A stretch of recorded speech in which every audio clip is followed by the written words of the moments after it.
Today we're taking a look at the Logitech MX Master 2S. It was released in 2017, but is it still a good mouse today? Well, the short answer is yes. I still think it's a great mouse. However, it isn't perfect. Because nowadays you can find them for about 60 to 80 euros, which isn't the most expensive, but it's also definitely not cheap. But the build quality of the MX Master is pretty good.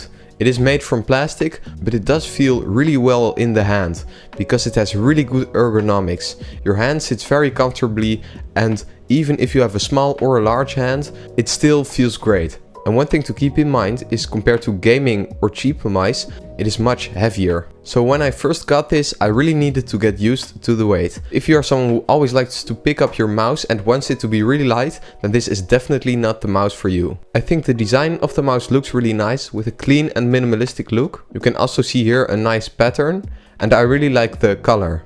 And it has multiple buttons, so here you have left, right and the middle click. And you also have a button that controls the type of scrolling you do with the wheel. There are two other buttons here, a scroll wheel, and this is also a button.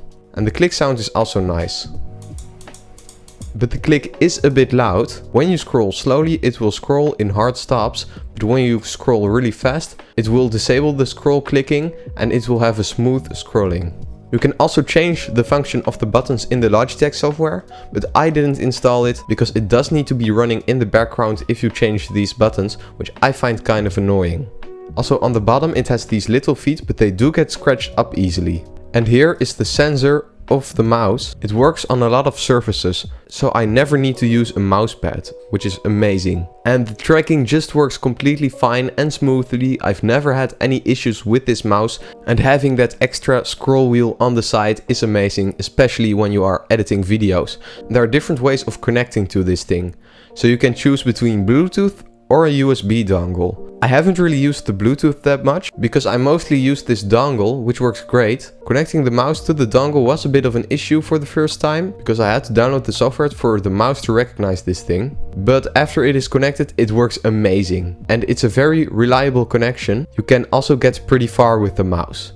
There are 3 connections, so you can just press the button and switch to a different PC. And because it also has a Bluetooth option, it also works on Android. But there is no wired option, there's only a port here for charging, which is sadly micro USB. And that's also for the dongle, it's a normal USB port. And because you need to charge the mouse, it does mean that it has a built-in battery, so you can't replace it. But I've noticed that the battery life of my model has been really good, so I only need to charge it once every 1 or 2 months, and it doesn't take a lot of time to charge. So should you still buy one? Well, if you can find one for a good price, then this is definitely still a good option. I really like that it is comfortable in your hand, it has a really nice scroll wheel and a long battery life. But it isn't perfect. It still uses the old micro USB, the buttons are pretty loud, and it's also not the lightest mouse. But other than that, I still really like this thing. Thank you for watching.